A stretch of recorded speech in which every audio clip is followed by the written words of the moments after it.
Got back with a little bit of progress on my Western Electric phone restore.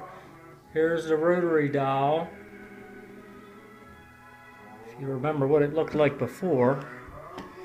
This is actually a July 1958, so this is a little older than the actual phone. So the phone is a 61, the rotor is a 58.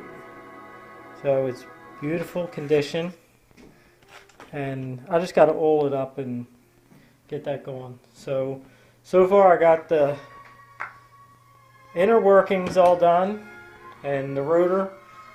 I'm cleaning the case, and I'm going to replace the entire handset. So hopefully in a little while I will have a working Western Electric 1961 wall phone in my kitchen. See you.